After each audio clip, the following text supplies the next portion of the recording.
Alright, so this is the final match of the 2 versus 2 tournament.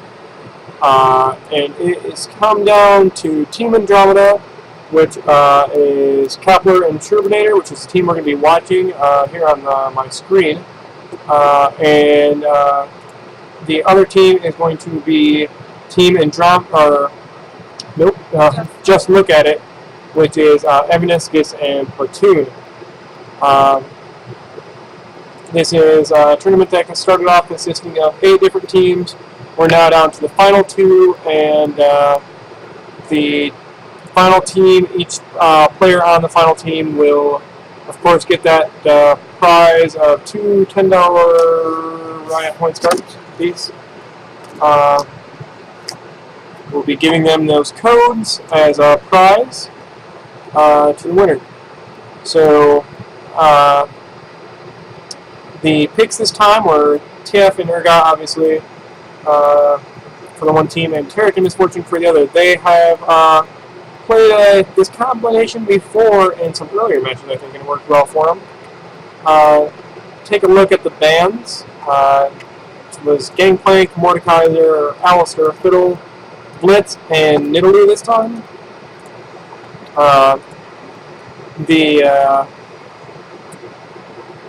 Just a few things I wanted to mention, as it hasn't been this way throughout the entire tournament, so some people might be wondering why I started the stream as late as I did.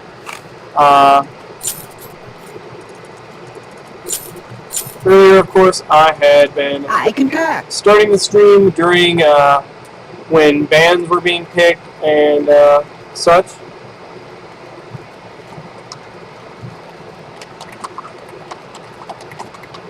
Sorry, responding there.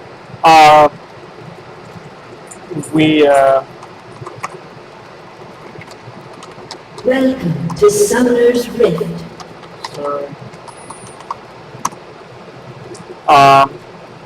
I could help you. Anyway, so what I was trying to say is the reason that we started so late now is just to make sure that no team was taking advantage of watching the stream and gleaning information off of the stream in the match. As there is no delay in the stream, and I'm not able to implement any kind of delay. 30 seconds until minions spawn. So by starting the stream after the bands have already, or the picks have already been made, no team can counterpick the other one based on that. As it is blind pick after the bands are done, as counterpicking in a 2 versus 2 is very strong and gives the team with the final pick a very strong advantage. Far more so than it does in, say, a 5 versus 5 or something like that. That last pick in a 2 versus 2, when you only have 2 people that you need to counter, that last pick can be really important if it were in draft mode. So I didn't want anybody to take advantage of that. And then the other thing you're going to see is this video in the bottom right. I placed it over here where it was out of the way of the minimap, so you could view the minimap. But it was questionable that people might have been watching the stream while playing in the tournament. And they were taking advantage of knowing where the team that I was watching was on the map at all times. And that, of course, wasn't a good thing. Certainly something that can be used to an advantage. So I want to make sure that I'm not streaming anything that both teams are already able to see. So I won't be showing when a person goes off to the jungle by themselves. I won't be talking about what's going on unless the teams actually encounter each other. Of course, if they run into each other in the jungle or something like that, then of course I'll quickly pan over to that. I just want to make sure I'm not giving any team that would be watching this stream while playing any kind of advantage to either side. Just some other information about how the tournament's working, in case this is anybody's first time watching a match. My wife is on the laptop next to the computer I'm on. We're on 2 separate accounts, both of us observing to make sure that the rules of the matches are followed. The rules can be found in the forum post associated with these videos. Oh, the stun does go off from Tarek there, and some damage from MF to follow. A lot of damage done on TF there. Some damage taken back onto Misfortune. Oh wow, very nice job by Urgot there. He's not quite going to get the kill, doesn't look like, on Misfortune, as Tarek stunned him before he could land what would have been needed to be the final Q there. So a good stun save by Tarek. But both teams getting very close to early kills. Getting Tarek, TF very low on health first, and then Misfortune, of course, right there getting low on health. When it comes to lane sustainability, Tarek's going to provide a lot of that to the Misfortune Tarek lane, and that's going to be very useful for him. Tarek, though, and that's also going to allow Misfortune to pick up a lot of last hits, as Tarek's not going to be trying to steal any of those, and TF and Urgot are going to want to split them. Split that CS.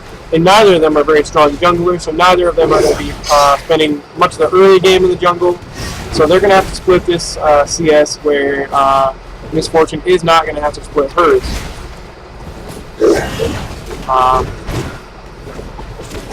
Of course, that's going to mean that TF isn't, I mean not TF, but Tarek isn't going to get a lot of CS. But he doesn't really need it, and it's better for him that his carry gets fed as much as possible.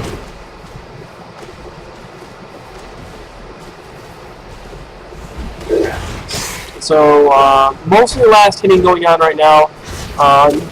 Not a ton of harassing going on anymore after that initial burst back and forth at the beginning of the game. It seems like both teams are trying a little bit more to CS than they are to harass. Urgot is in the lane by himself now, so that does give does put them at an advantageous situation, as they can kind of zone Urgot out a little bit, but Urgot's Q has some pretty strong range to it, and he's still able to pick up that CS as he needs to. Oh, there's going to be some damage on Urgot here as he receives that stun under a Make It Rain, and he does go down to that MF damage.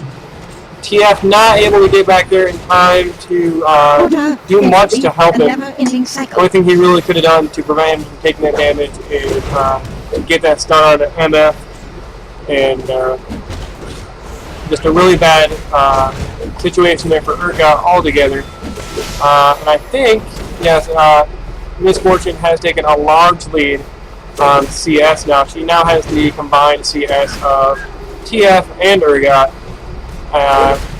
And Tarek is right up there with TF as far as CS goes, so that's not a good thing. As a team, they're far ahead of the TF and Urgot combo.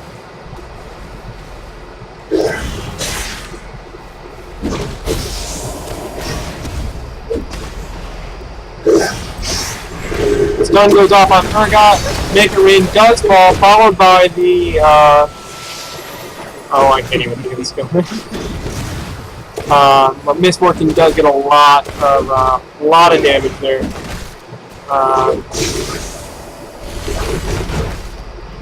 And they might actually end up getting a little bit of damage off on this tower as well. TF does get the gold card out, and that makes Tarek and Misfortune have to play a little bit more cautiously until that stun potential goes away.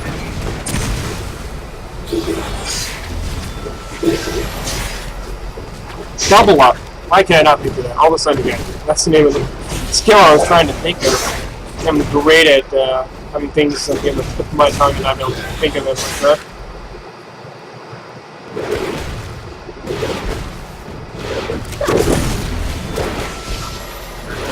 So the harassment is stopped a little bit again. Teams once again focusing on CS. Now TF and Tarek are tied on CS, but there's a huge advantage by Misfortune over Urgot, and that's really the most important factor right now, is how much CS Misfortune is getting. She is going to become a powerhouse very early, and with that combination with Tarek, that means wherever he lands that stun, she's going to be able to drop that AoE, make it rain. That full damage of that AoE is going to land, and she is going to be able to get a lot of damage in. She's also going to be able to land her ultimate underneath that stun too, and keep them in the full duration of that ultimate. So a lot of damage potential that Carrick is able to make sure that MF is able to get done with that stun. So a very good combination there. I do like Urgot a lot in these 2 versus 2 games. I don't know about the TF pick. TF's ultimate not overly useful in these 2 versus 2 games, as there's not a lot of there's not going to be a lot of wandering champions. You're not going to be able to catch somebody off guard as easily, and you're certainly not going to be ganking with it in most situations. So TF's ultimate, one of his staple abilities, not very useful in these situations. He does still have his other abilities, of course. He has the wild cards. He has the potential to stun, and he has a land sustain ability with mana regain from his blue card, and things like that. But I just think there might have been better picks for an AD range carry.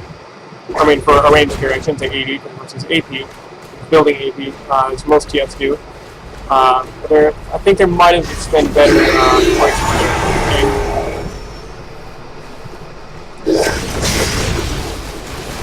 Nice job with that stun there to keep very interesting. Misfortune away and keep that damage away. Really, making sure that he gets that stun on Misfortune is really vital. Anytime that she's stunned, of course, is time that she's not able to do damage. And in a 2 versus 2, that's really, really important. Stunning one person, especially when there's only one carry in the team, stunning that carry is really super important. They're able to get Tarek really low on health there, but they're not able to finish him off, and that's too bad because that would have evened up the kills. They'd still be behind on CS, but they'd really like to pick up that kill right now. As far as the rules of the tournament go, when 7 kills are accomplished, the team that accomplishes those 7 kills wins the game. So very important to pick up those kills when you can. The other way of winning is to take down the 2 middle turrets.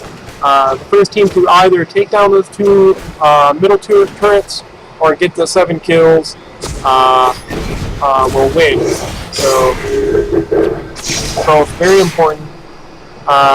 They do get that ward down, and that ward is going to give the potential for a... No, the wards do not block skill shots anymore. That was in the most recent patch, I believe, that they did that. They do still allow for... wards do still allow for the use of teleport, and I think they're going to re-implement or maybe they already have, it sounds really bad here, the leaping towards and things like that abilities, like Jackson's being able to leap towards and things like that. You can still teleport towards. I believe that's still safe right now. But what that could mean for them strategically is, should the blue team overextend, they can certainly face Tarek with teleporting behind and getting him stunned. Oof. There's a lot of damage to Tarek there after that Urgot ultimate. He's able to sustain it. Tarek, a fairly tanky champion, with his Shatter ability. He pops that Shatter though, which means he's going to take a lot more damage from Urgot, who deals a lot of physical damage. Shatter, of course, giving you a lot of armor. It's an armor aura, but after you've activated it, it does very good damage, but activating it means that passive goes away. That passive armor. So you're going to take a lot more damage.